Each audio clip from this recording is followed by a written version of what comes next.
Hey everybody, welcome back to my channel. My name is Stephanie Bree, and today I'm going to settle once and for all what the fuck it means to be a millennial,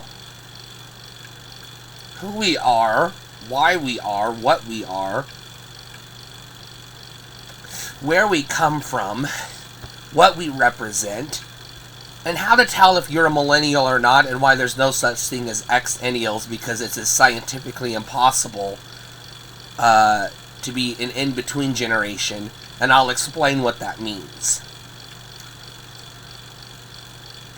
You see people, especially younger people, Gen Z, and younger millennials, who say really ignorant, stupid, uneducated claims that it's really hard and arbitrary to tell what generation you fall under because there's no consensus.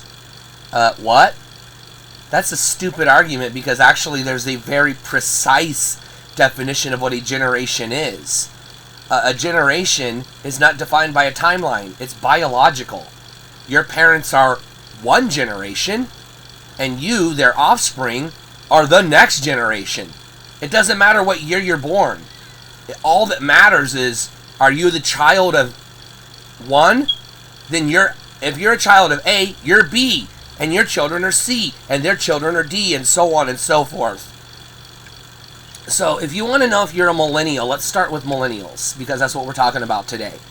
This is going to be a little longer video, because I'm going to try to cover everything about millennials, because we get a lot of shit, and there's a lot of people who call themselves millennials that are actually Gen Z, and there's a lot of people who think that they're Gen X that are actually millennials. Some of them refer to themselves as xennials, which is stupid, and I'm calling you out, and yes, I am calling you stupid to your face because you don't know how generations work.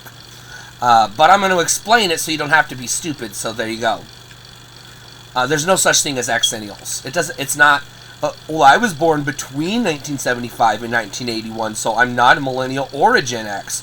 Were your parents boomers? You're Gen X. Were your parents Gen X? You're millennial. End of story, that's it. That's how you tell.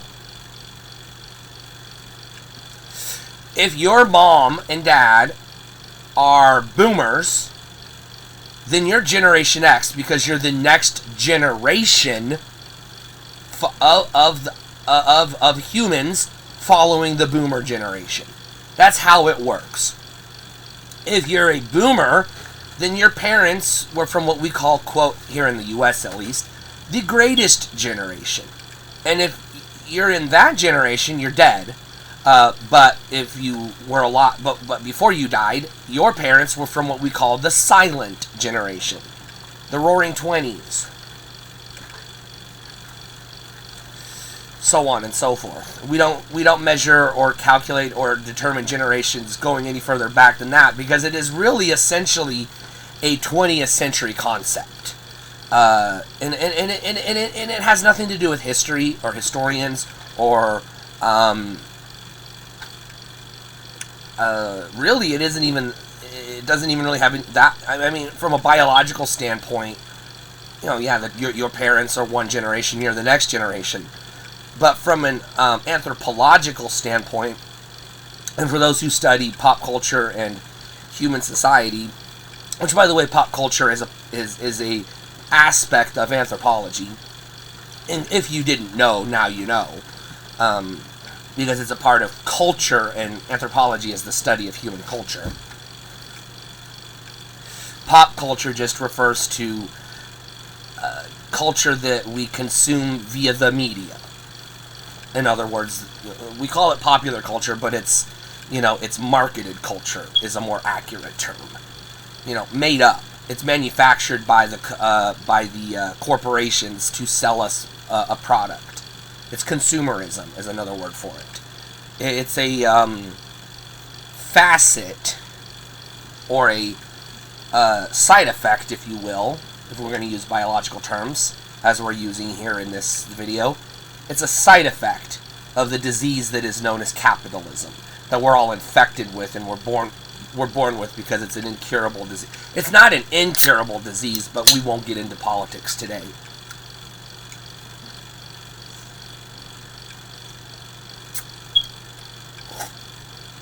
Okay, but why does it matter?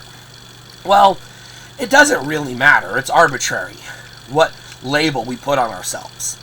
But from a societal context, the reason it matters is because Gen X and blame Gen X, their children, for all the ills of the world. And Gen X blames the millennials for all the ills of the world. And millennials blame Gen Z for all the ills of the world, so on and so forth.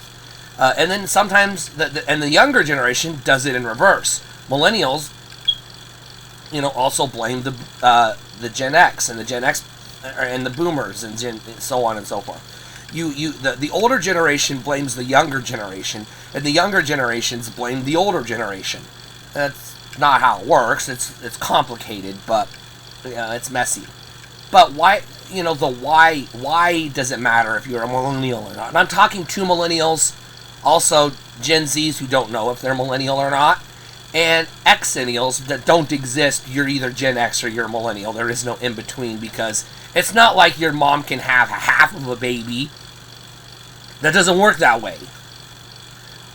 You can't have half generations, because you're either the offspring of your parents or you don't exist.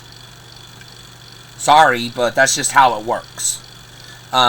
This is the same complicated bullshit shenanigans we get into when we try to figure out, is the 3DO a part of the third generation or the fourth generation? Where does it fall? Well, I don't like using generational terms to describe video game hardware, because you can't really go, the next gen is, the offspring of the previous gen, and so on and so forth. Because even though the NES, chronologically speaking, comes after, on the timeline, the Atari 2600, hardware speaking, it has the same CPU. It's got the same guts as the Atari 2600. And it doesn't matter that it came later. It was built using mostly the same components. So it's essentially an Atari 2600 with some bells and whistles. But biologically speaking, all humans have the same parts. We all have the same guts, the same processor, the same GPU and CPU and RAM, etc., blah, blah, blah. The same internal organs, heart, lungs, liver. Some of us are born with, deformities and mutations and things like that, but that's rare, and that doesn't make you not human. You're still human. So I'm gonna do a very in-depth video on defining why video game and computer hardware console generations is a stupid term, and I'm going to give you a more accurate how do you classify video game systems. But that video's coming in another day. I've touched on it, but let's get back to millennials. The other reason why older millennials, whose parents are Gen X, which makes you a millennial, you're not Xennial, so shut up, you're stupid, that term, it doesn't exist. You're welcome. Now that I have educated you, you can be enlightened, and you can you can embrace the fact that you're a millennial and just shut up. Stop being allergic to the term millennial, and that's the key component.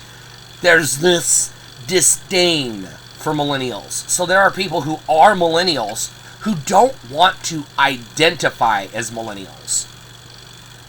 But they know they can't identify as Gen X because they know their parents are Gen X. So they're like, well, if my parents were Gen X, then I don't want to be a millennial, so I must be an Xennial.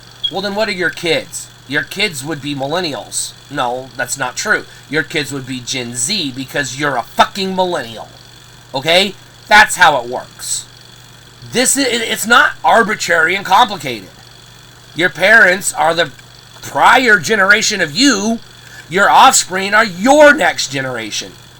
It's fucking easy. It's so easy, a goddamn 2-year-old could understand it.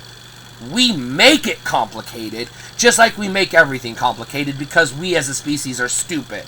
And I'm a human, so lump me under stupid. I bought a Sega Saturn. I'm going to continuously use that as a reference point for I'm an idiot. So there you go.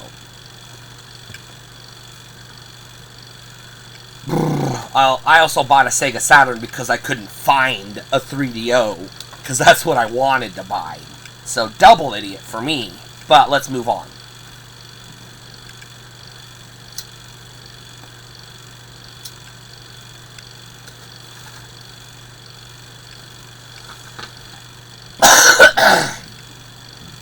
Millennials are, by and large, referred to as the first generation to grow up with modern computer technology. By the way, we're also the first generation that was born when the internet existed. We grew up watching the internet go from this abstract technology that was out there in the wild that we knew about but couldn't use, to actually having firsthand experiences using it as it developed, and then now we're like everybody else. We grew up into a world where, hey, technology and the internet are the same thing, and the internet is how we communicate. That's how you're watching this video, via the internet, on your phone, or your watch, or your laptop, or your tablet, or your TV, or your game console, or your Nintendo Switch, or your 3DS, or whatever.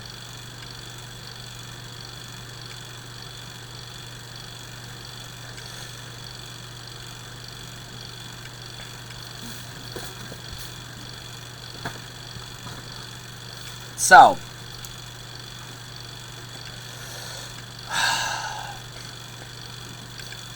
a lot of Xennials, millennials who think they're Xennials, let's clarify, don't want to be classified as millennial because they think millennials are those weird hipsters that eat avocado toast and are messing up the world. They'll say things like, well, I was born in 1979, so I'm too old to be a millennial.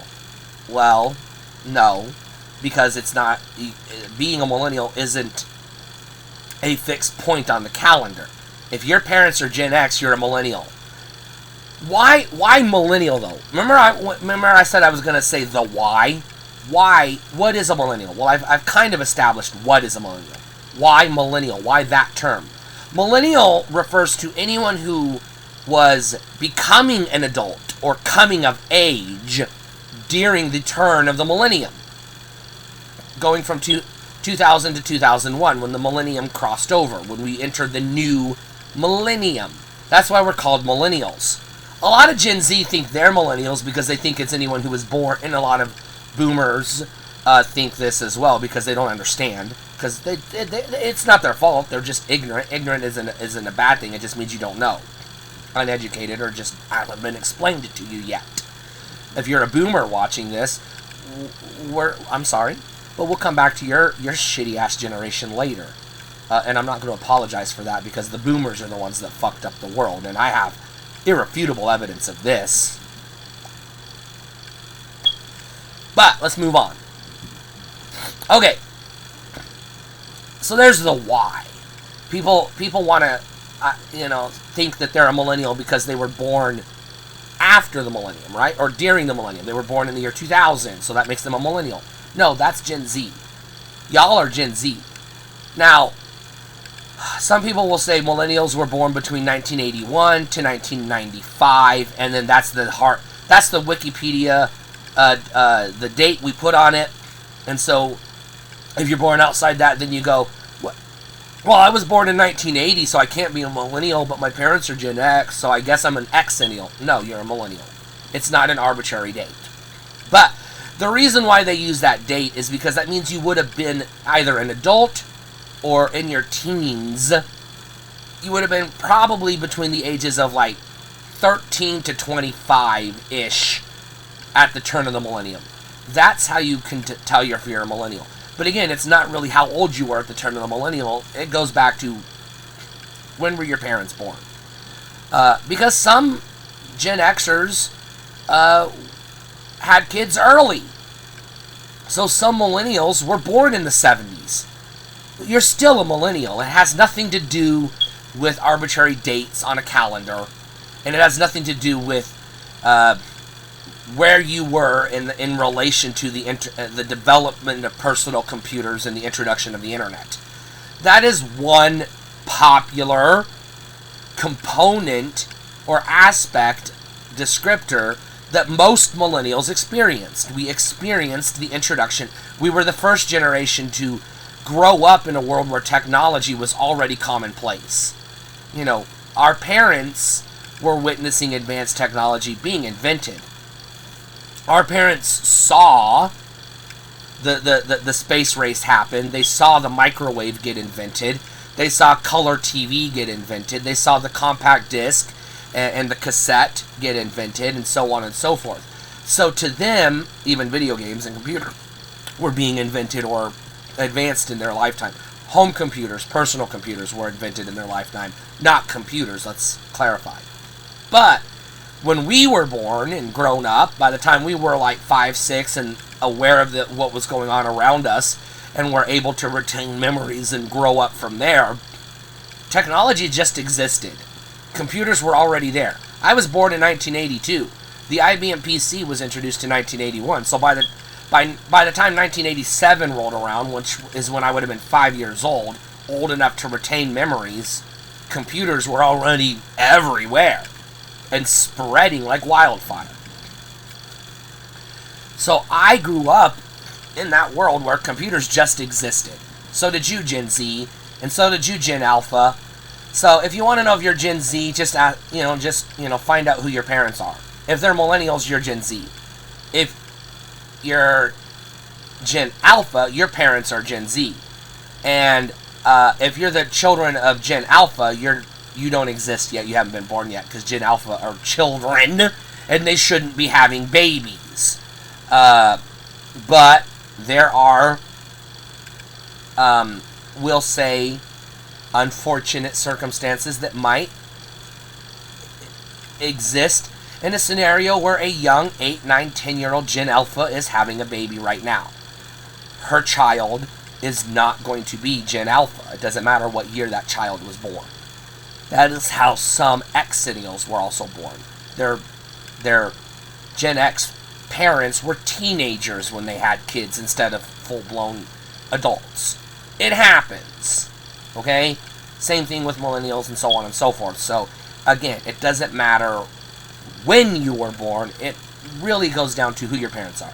But let's throw the stereotypes out the window. I'm not going to get into the actual stereotypes. I'm going to talk more about the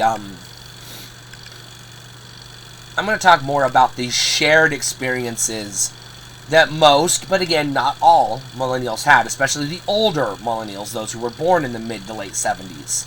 You could have been born as late as 1972, and you could still be a millennial if your parents were Gen X. Because, again, it is 10,000% impossible to be the same generation as your parents. Okay? If your mom and dad are Gen X, you cannot also be Gen X. It's not how it works. And there can't be Xennials, because that means that they were having babies. Gen X's offspring were having babies when they were 6 years old, and that's biologically extreme. And that would have been a whole generation. So the only way you can be an Xennial is if you live in the xylophone universe, in the multiverse theory, and you don't live in our universe. That's the only way you can be an Xennial, because they called you Xennials instead of millennials. That's the only way, because Xennials don't exist. Oops.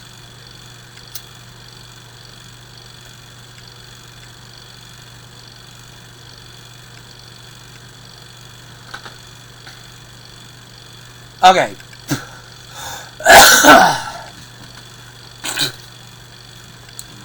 All millennials, all of us, whose parents were Gen X, all of us, who are still alive today, because not all of us are, because disease and war and famine and genocide and politics and air crashes and plane crashes and gun violence, etc., have, removed a lot of us from the life as we know it. Because people die. All the time, inexplicably, just arbitrarily, we die. Humans don't live forever. We have an expiration date. We don't know what that expiration date is, but we all have one, unfortunately.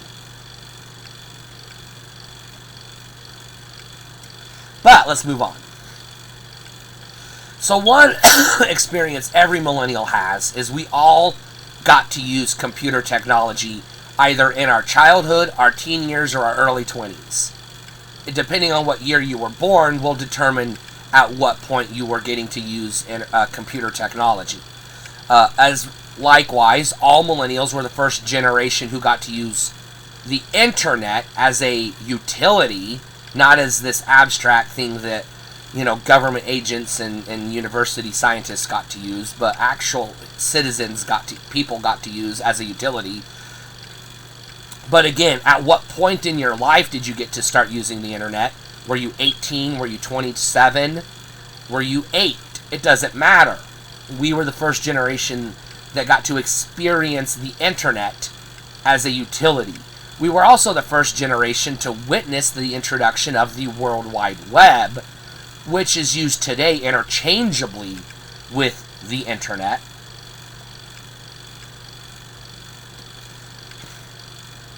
And we were the first generation to have advanced video game consoles in our living rooms. You could have been a teenager, a Gen X teenager, and had a Pong in your house. Or maybe you were one of the first families to get an Atari 2600 or a Magnavox Odyssey or a Fairchild Channel F. But, those are primitive. And yes, I know you're going to say, well, especially if you're Gen Z or Gen Alpha, you're going to call the NES primitive by today's standards. Yes, but that was the first game console, the NES, the Master System, and what came later.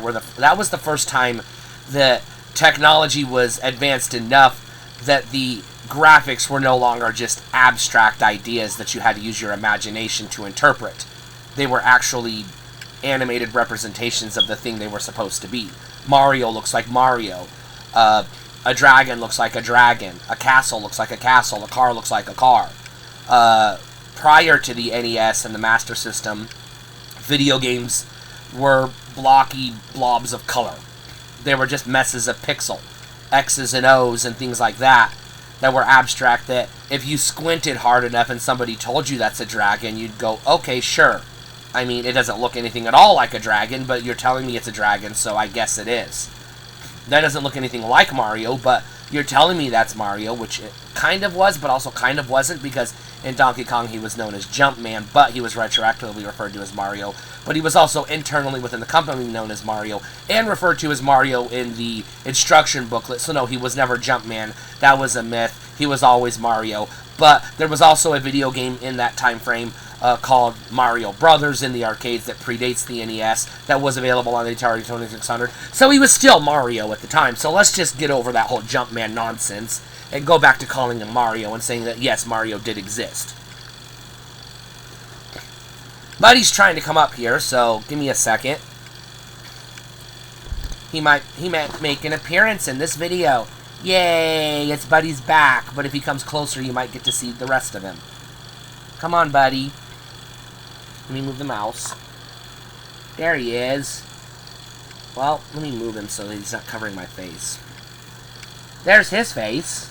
Hi, Buddy. You're too close to the camera, so don't do that. Please don't do that.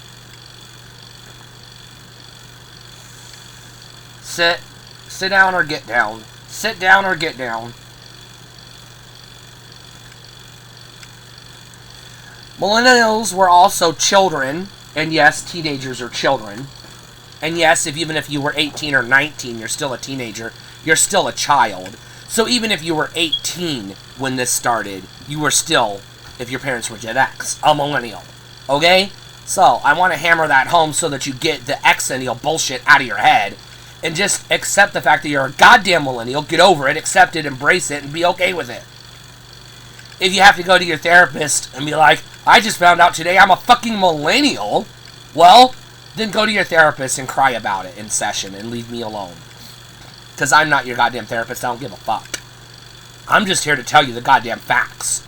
And this is an irrefutable, undebatable scientific fact. If your parents are Gen X, you're a millennial because you're the offspring of your fucking parents. End of that part of the video. Moving on.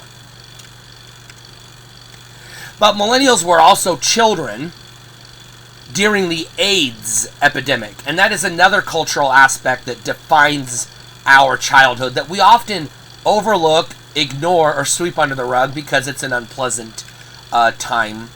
It's an unpleasant topic that we don't like to talk about. We were also the ones who were children during the fall of the Berlin Wall, the collapse of the Soviet Union, and the end of the so-called end of the Cold War. It ushered in a brief period of hope. And I say brief because I believe the Soviet Union collapsed in 1991, but the United States also invaded Iraq and the Persian Gulf in 1991 as well. So, brief as in, one day, peace, the next day, back to war. So, it is what it is. Americans are warmongers, but we're not the only warmongers on the planet, so stop acting like we are. Yeah, it's bad that we are. I'm not defending us. I'm just saying we're not the only ones. So quit blaming us for all wars, because, spoiler alert, there were wars before America was ever a thing, and there will be wars long after we've been forgotten. War is just a part of human nature, but let's move on. Now, sidebar, I will come back and do a whole video on why war is an inevitable, integral part of human nature. Because, spoilers, we're wild animals who are fighting for resources, and we don't get along with other tribes or packs that aren't ours. And so, we've always been that way. And other non-human primates also exhibit violence towards other non-human primates outside of their primate tribe. So it is actually within our DNA. So let's move on past that. I'll do a whole video on that. No, this isn't something I just learned recently. It's something I actually studied and learned surface level in high school, as did all of us when we were studying biology. And they were telling us that our descendants, or our ancient ancestors that we evolved from, were primates and primitive monkey-type creatures, ape-type creatures. But if you don't believe in evolution, well, then you're likely a flat earther, and I don't want you watching my videos. Because if you don't believe in proven, tested, irrefutable, empirical, scientific evidence, I do not. You don't exist in my mind. I have nothing to do with you. Go away. Go. Get gone. You are brain damaged or stupid beyond just not knowing things stupid or making bad decisions stupid. You're the ignorant, asshole, wrong kind of stupid I don't want to deal with, so go away. Okay? Evolution is real. It happened. We can prove it. It's not something we made up. It's not something to disprove God. God can still exist if he does or doesn't. It's not important. But he can still exist within evolution, and it doesn't disprove the Bible. So fuck off, eat shit, go to hell, and do whatever you gotta do away from me. Especially if you're a fucking flat earther or a QAnon, or you shed a tear for him. I'm not gonna say his name, but I ain't crying for him. I'm not mourning him. He was a scumbag, and I don't care. I'm not glad he's dead. I hate how he died. But, hey, you know what? Life goes on. Get over it. One last bigoted scumbag Nazi in the world for me to give a shit about.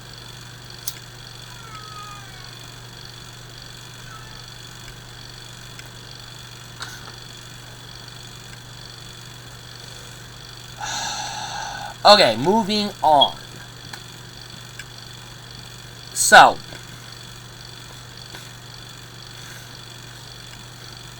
what are some other things that millennials got to experience together? Again, at different stages in our development, because some of us were children, some of us were pre-teens, some of us were teenagers, some of us were in our early, going into our 20s when we got to experience some of these things, depending on when we were born. As the name implies, we all got, those of us that were alive, I should say, not every millennial got to, because some of us, again, died in childhood or whatever. But the thing that all living millennials got to experience at the time, whether we're alive today or not, if you were alive at the time, this is why we get where our name comes from. We got to witness the turn of the millennium. Now, not everybody who got to witness that is a millennial. Boomers and Gen Xers did, and a very, very, very small percentage of the so-called greatest generation, and maybe 5 or 6 living a silent generation. People got to witness the millennium as well. But the vast majority of, youths, as the old timers would say, that got to experience and witness the millennium are millennials. That's why they call us millennials. And yes, that's why they say people who were born in 1995, arbitrarily is the cutoff date, are millennials. Is because, again, it refers to those of us, again, whose parents were Gen X, but those of us who were children or coming of age, teenagers or adults, early adults, young adults, when the millennium happened. So you could have had a brother or sister, or other, depending on their current gender identity, that was born when you were 18 years old. That kid, even though you're a millennial, is still a millennial. Your brother or sister is doesn't just magically become Gen Z because they were born later than you. They're still a millennial because, spoilers, and I have to say this one last time, your parents were Gen X. That's how it works. You cannot be in a separate generation, a different generation, as your younger sibling just because they were born when you were 18. Because it doesn't matter what point on the you can't be like, hey bro, hey little sis, I'm a millennial, but you're actually Gen Z. No, they're not, unless they're your child, which we don't want to get into that, those of you that live in Appalachia. Let's move on. Well, specifically, dirty Republicans that live in Appalachia, but let's move on. I'm being a bitch, but also I have a right to be a bitch because those assholes are getting very dangerously violent right now, and I'm a little bit scared of some of them. Not all of them, because I'm prepared to fight if that's what it comes to, but I don't want to get into that, because I'm not planning anything, and I'm a non-violent person by nature, but I will defend myself if I have to. Because I have a human right to defend myself, not go out of my way to be an aggressor. And I want to make that very clear, algorithm. I don't call or advocate for violence. I don't celebrate violence. But if you knock on my door looking for violence, I'm going to throw down. That's all I'm saying. Don't knock on my door looking for trouble. You will get it. Blah! Okay, moving on. What are some of the pop culture experiences that again, vast majority of millennials, but not every single millennial got to experience, because again, some of us were born later in life than others. Because, parents get frisky at 13, 14 and have kids, and other parents wait until they're 27. Well, if you had a kid at 13, Gen X, and your cousin had waited until she was 27 to have a kid, your kids, your offspring, are both still millennials. It doesn't matter what year they fell on the calendar. Excuse me. My cat's getting a little obnoxious, so I have to do the thing I don't like to do. Hello, buddy. I know what you're doing, and it's not happening, so go away. I'm busy right now, so sit. You need to sit, and I'll help you sit. There you go. Okay. Some of our shared experiences, which we've, a lot of, I've even seen Gen X people call it there's a YouTube channel called the Gen X Experience. I have a sneaky suspicion that the person making that channel is probably a millennial and doesn't want to admit it. But I can't confirm this because I don't know what generation their parents were. But the YouTuber whose channel is the Gen X Experience, if your parents were Gen X, you are not Gen X. Okay? So it doesn't matter when you were born. So go rethink your life. Have a crisis of identity, and then come back to my channel and thank me later for enlightening you. But there's a lot of channels out there, YouTube channels, magazine articles, web articles, news articles, discussing the shared pop culture experience of millennials. And there are a few that pop up frequently. There are some Gen Xers that try to claim some of these as theirs, again, because they don't understand that they're actually millennials and not Gen X. And again, there are some younger Gen Xers who were born late because their boomer parents waited until they were in their 20s or late 20s to have kids, because it happens. So they would have had the same experiences, but that still means you were Gen X. You could be born in 1981 and still be Gen X. if your parents were boomers. So let's throw that out there. Yeah, old people have kids too. I know, shocker. But it happens. So, the Saturday morning cartoon. Now, Gen X did grow up with Saturday morning cartoons. Let's be real, they did. In fact, they were the first generation to have Saturday morning cartoons as a concept. There were only 3 television networks when they were children and teenagers. There were only 3 television networks when us millennials were being born. The cable TV and satellite TV and the influx of all these television networks started happening and became prolific in our lifetimes. And so it's a big part of our childhood because it was happening when we were kids.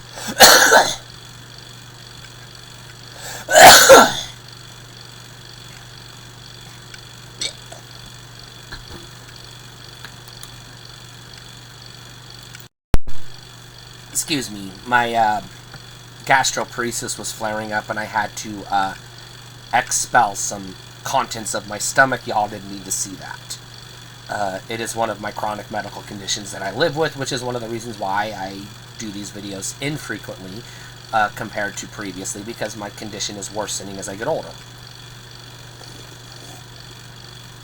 Because the other thing millennials have in common is we're middle-aged now, or approaching middle age now. Which means our health is beginning to deteriorate and decline because we live in a society where healthcare should be a human right, but it isn't, because it is what it is.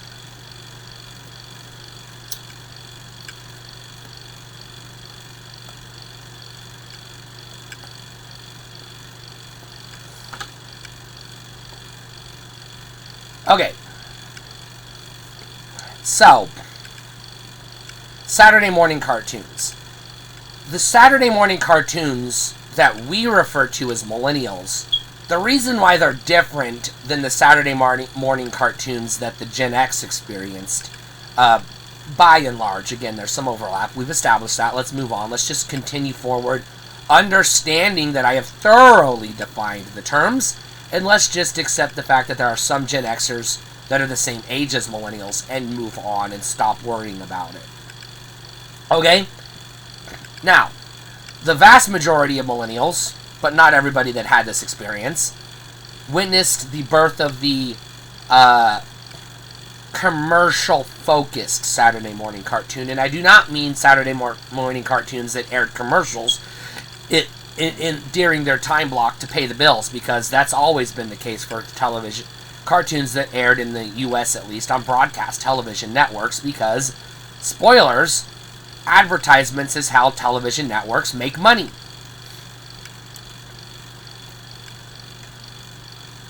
But what I mean by that is the Ronald Reagan regulations that allowed toy companies and other, comic book companies, etc., to directly market to children by making cartoons whose sole focus was to sell toys.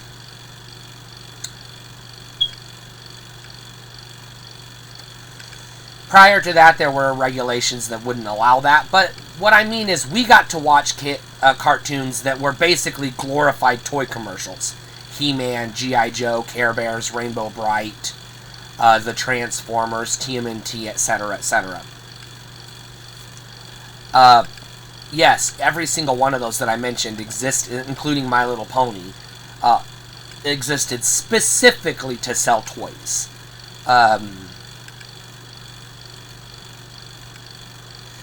Now, today, vis-a-vis regulations, you can introduce a cartoon that's an original concept that you come from wherever. It can be based on a comic book or whatever, based on a toy. But its sole purpose cannot be to sell toys. But you can have an accompanying toy line to go along with it, but you can no longer run commercials advertising that toy during the program. But we live in a mostly post-advertising world. I say mostly because in some ways it's getting worse, in other ways it's getting better. But that's a whole video for another day.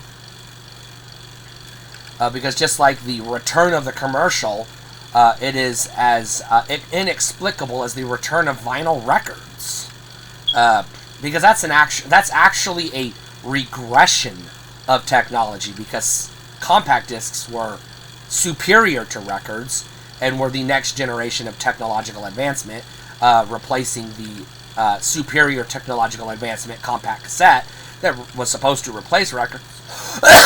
And then now we have digital distribution methods, Spotify, Apple, Amazon, etc., that was supposed to and largely did replace CD, but was also supposed to be the end of vinyl records. That's a whole video for another day, but that is an actual regression, not an advancement. Same thing happened with advertisements. We advanced to a point where we had internet services, Netflix, Amazon Prime Video, iTunes, eventually Disney Plus and HBO Max, etc., where we didn't have to put up with commercials in our entertainment programming. But oops, we went back to that, so that's an actual regression, but that's a video for another day.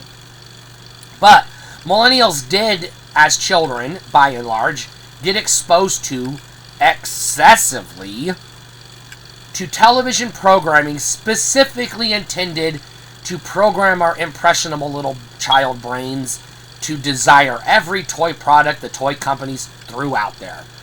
Not just by putting commercials of toys in the middle of everything that we consumed, including our video games and comic books and magazines and everything else, on the backs of the toys we were buying as well, but also during our Saturday morning cartoons, but also during shows like Boy Meets World and Saved by the Bell and other Alf and Punky Brewster and other non-animated shows that we watched,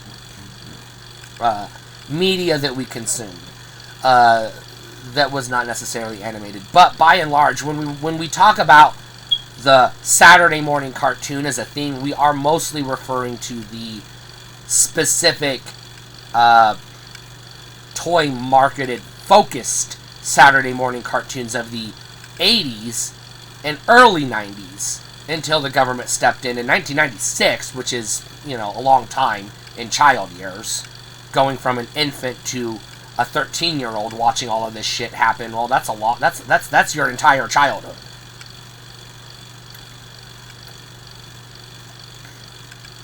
But because we were impressionable children whose psyches were developing at the time, we fell for it.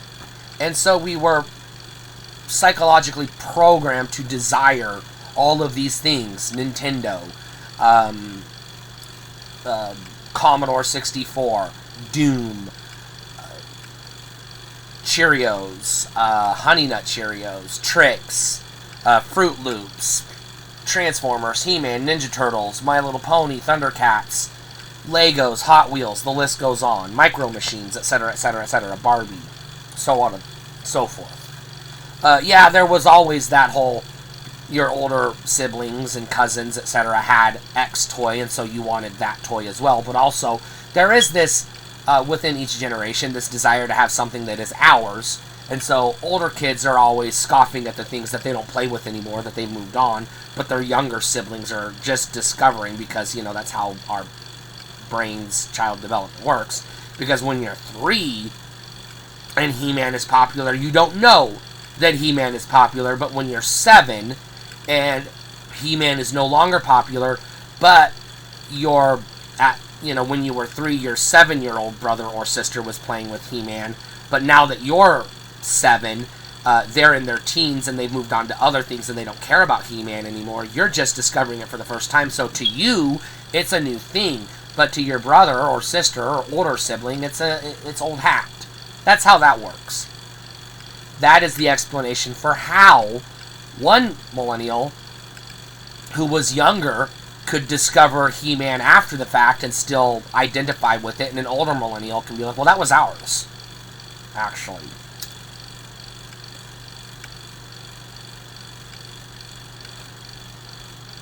And yeah, if your parents were having kids later in life, that is also how a Gen Xer could have been a child, or preteen even, when He-Man was introduced, and so they can identify with it as well.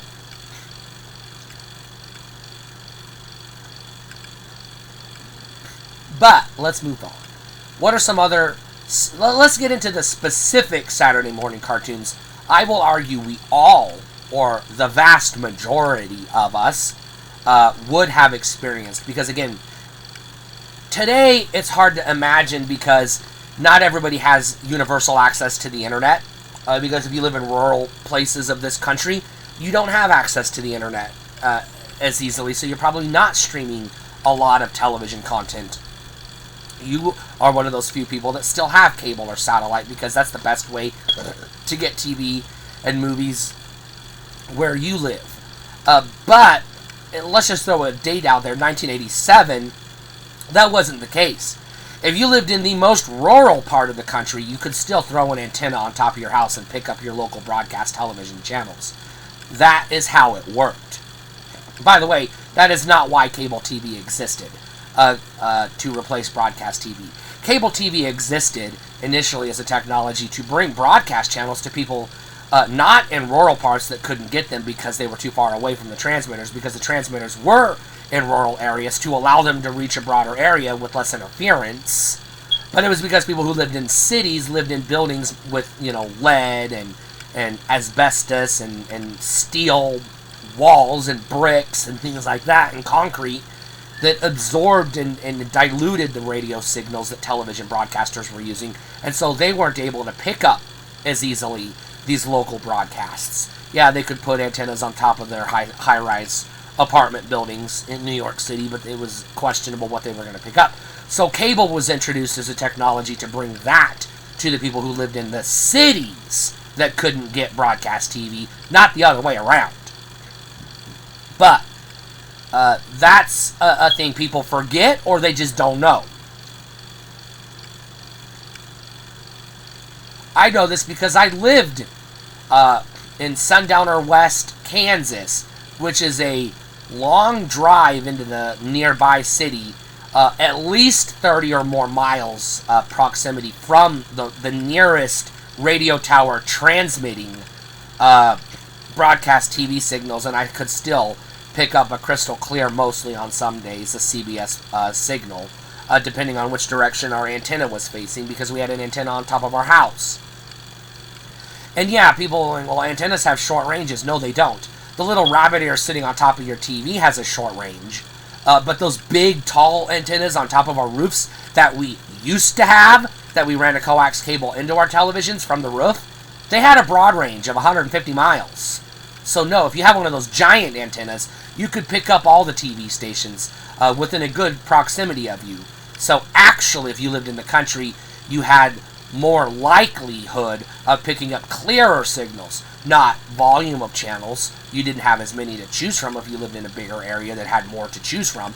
But if you lived in the suburbs, no high-rise buildings and concrete getting in the way, but you were close enough to the towers of all of the city's television stations, you had access to volume, more TV stations, or depending on which rural market you lived in, if you lived within close proximity of multiple television towers and antennas and cities, you had more channels to choose from. So I'll do a whole video explaining all of this, or I'll point you to the YouTube channel Antenna Man. I actually interviewed him personally for one of my previous podcasts that I did years ago. He'll explain it better, but that is why you could live in Podunk Nowhere, Utah, and still get ABC, even if you were 100 miles from the nearest city, because back then it was more the broadcast channels were more universal. Yes, there were some people that lived, especially in Appalachia and the Rocky Mountains, who couldn't pick up clear signals because of the mountains getting in the way, and so they will tell you, well, I didn't live anywhere near a city and we couldn't get a signal worth a shit. So that debunks everything you just said. Well, actually, no, it actually proves everything I just said. But also there are other factors that can interfere with the television signal. It's complicated. But by and large, if you lived in the U.S., I can't comment on Canada. I don't know what they do in Europe. But if you lived in the U.S. in the 80s and 90s, as long as you had an antenna on the roof of your house that was powerful enough to pick up your local stations, within proximity of you, and you had a signal booster attached to it at the entry point of your house, running it to your television, you could pick up crystal clear images of at least the 3 broadcast commercial networks and your local PBS station. Probably later UPN and WB, which would become the CW, and a few others along the way. But yeah, that's why we all had the same cartoons that we were watching, because we were watching the same channels. Some of these cartoons were specific to various networks, because they were produced by the network or for the network. CBS, ABC, NBC. Later, starting in the early 90s with the introduction of the Fox Kids block, you could pick up Fox Kids programming on your local Fox network. But there were also syndicated programs that could pop up on any network you had. And not everybody just had the 3 networks plus PBS and later Fox. You also may have had a local UHF station that eventually became a Fox or a CW or a UPN, etc., etc. Because that's how it worked. Now, it doesn't work that same exact way today, partially because we have not replaced radio signals that are transmitting FM, AM stations and UHF, VHF television stations, nor is it because we've converted over to digital, which makes the signals less powerful. They're not. They're just as powerful as they were, but it's a matter of if your receiver can pick it up or not. It's the difference between analog transmission and digital transmission. It isn't a weaker or more powerful signal. Analog was not more powerful than digital and vice versa. It's just a matter of the way that they are interpreted by the receiver that makes it fishy. But again, if you have a big enough antenna and a signal booster, you should theoretically still be able to get those channels just as crystal clear as you used to, even when they were analog, assuming you have the proper equipment. If you're using rabbit ears and you live more than 5 miles from the transmitter, you're always and we're always going to have trouble receiving the signal. So don't use rabbit ears. Rabbit ears are useless. And don't get one of those little flat antennas from the dollar store. You have to have a proper, correct, directional antenna with all the right equipment on it in order to be able to pick up television. That's always been the case. That isn't just a digital versus analog thing. Again, go see Antenna Man's channel. He'll explain it. Shout out to Antenna Man. He was a cool guy. I don't interact with him anymore.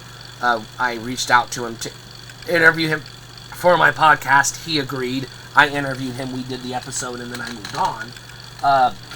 But he's knowledgeable at the very least, and that I will give him credit for. So that's why I'll say, if you're curious about that aspect of it all, go watch his channel. He's very knowledgeable. And then the YouTube algorithm will recommend you other channels that you can explore further if that's something you're interested in. Or that's a channel you can at least search for as a starting point. But some of the, broadcast network cartoons and some of the syndicated cartoons that we all universally or near universally likely experienced. It may have been broadcasting in your area, but you didn't watch it because you were watching the other channel, a different program, and that program didn't interest you, but you were at least marginally aware, most likely, that it existed. So again, you might not have actually regularly sat down and watched this program, you personally, but somebody in your circle probably very likely did, even though it was broadcast on a channel at the same time you were watching A, it was over on channel B. Okay, I've already mentioned Masters of the Universe, or more accurately, He-Man and the Masters of the Universe vis-a-vis Filmation. That was a program. I'm going to go out on a limb and say a large number of younger Gen Xers, and nearly all millennials, with maybe some exceptions, probably got to experience either in its heyday or at least in the tail end or in reruns, if nothing else. So you should at least, if you're a millennial, be surface level aware of He-Man and the Masters of the Universe. You might not know that the toy line was called Masters of the Universe and that the cartoon was called He-Man and the Masters of the Universe, A lot of people just use Motu or MOTU as shorthand, or just He-Man as shorthand. They're both valid, so don't get into the actually bullshit. Just, if somebody calls it He-Man, let them. If somebody calls it Motu, let them. Okay? We know what they mean. You don't have to clarify.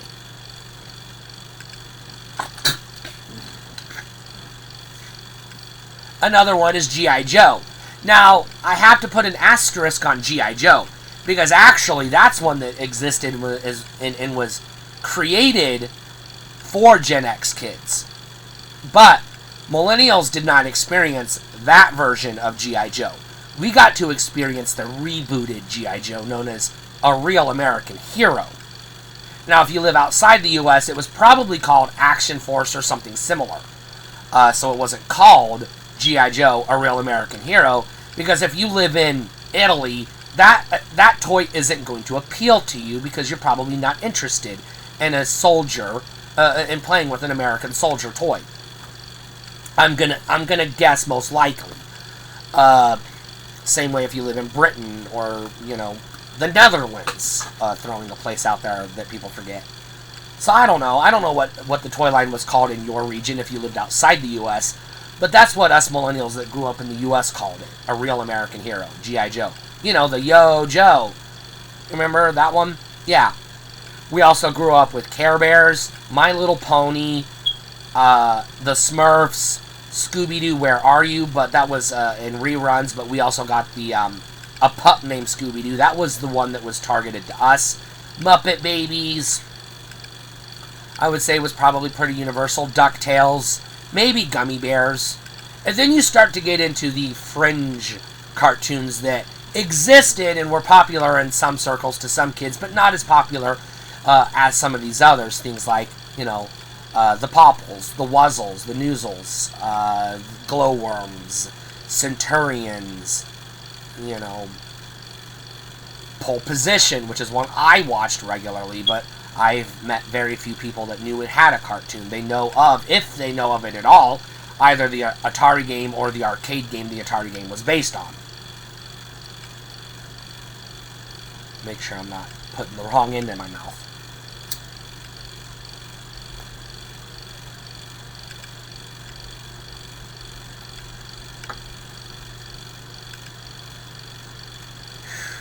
So,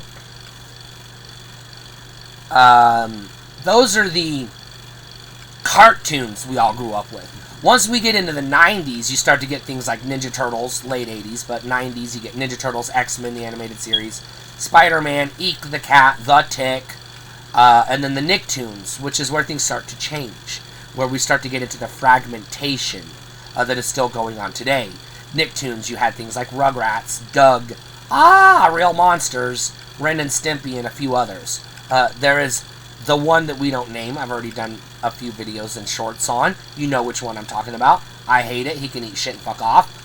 But yeah, he was a Nicktoon. And then later on, Cartoon Network got into it. So again, depending on your age, if you're a younger millennial, you were younger in the 90s than I was, because I was born in 82, so by the time Cartoon Network was getting original cartoons, I was a teenager, you know, so I was already moving past cartoons. But some of the other, I don't know the Cartoon Network cartoons, but they had cartoons. You know what they are. I don't know them because I didn't watch Cartoon Network.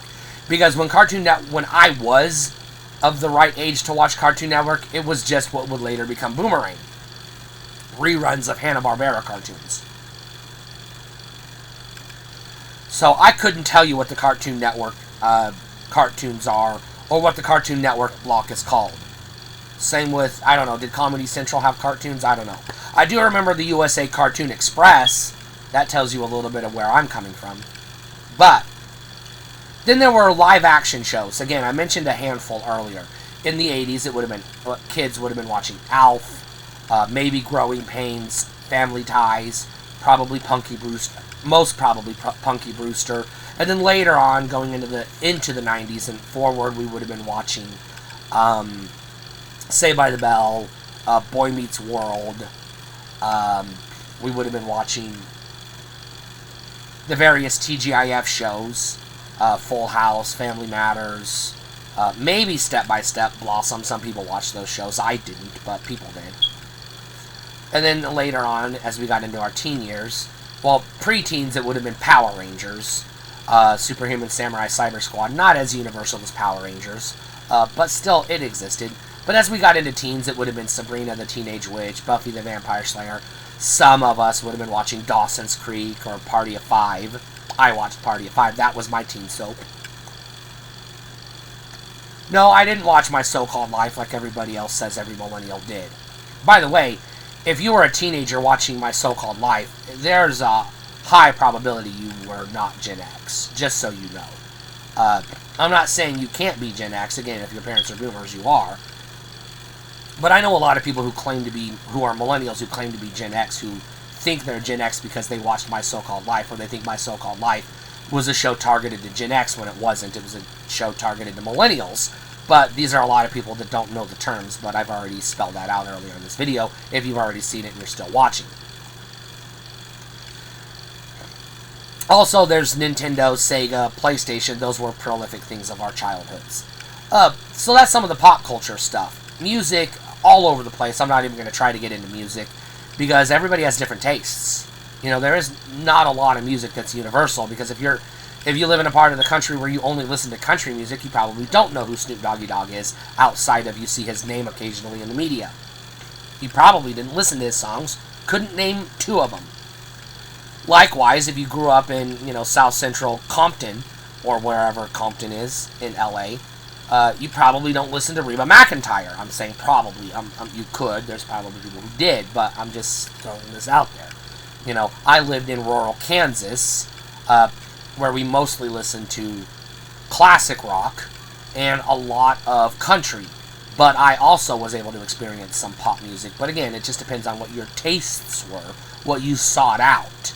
The local radio stations in your area were probably different ones playing different programs, so you probably tuned into whichever one was most likely airing the music you liked, or going to the record store, or at the time Kmart, Walmart, Sears, etc., and buying the tapes, cassettes, and records that you wanted, that gave you the music you wanted. You probably had some type of Walkman or Discman. This video is getting a little long, so let's get back to what's the point of it all. We've defined who the millennials are, a lot of our most common shared interests, why we're called millennials, but what's the point of it all? Again, another why. Why does it matter? Well, it really doesn't.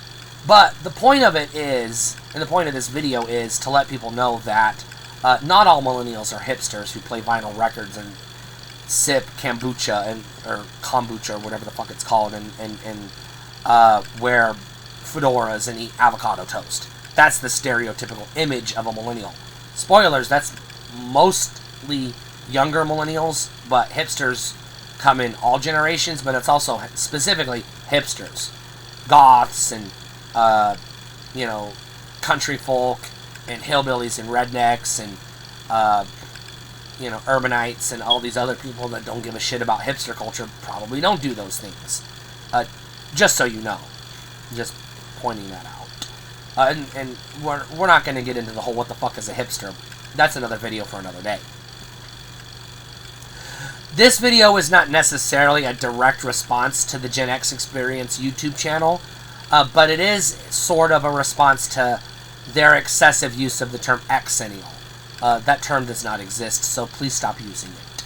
But this was more of a build-up of, over time, people not knowing that they are millennials, or people not knowing who the millennials are, and blaming us for things that aren't our fault. It's probably boomers or Gen X, or pinning things, saying this is what a millennial is when that's actually a Gen Z that you're describing, and things like that.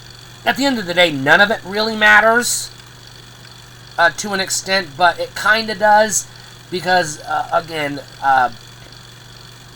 attacking or blaming various groups and people groups and age groups and generations is a political thing that happens in the U.S.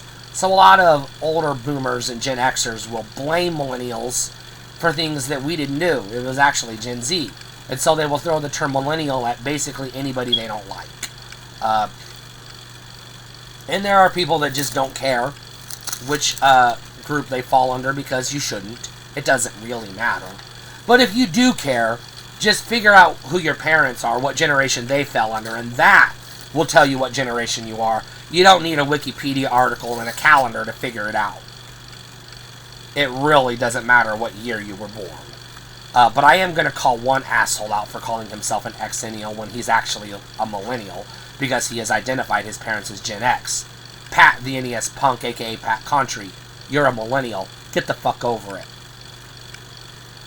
He's one of those right-wingers that doesn't like millennials, so he's allergic to the term.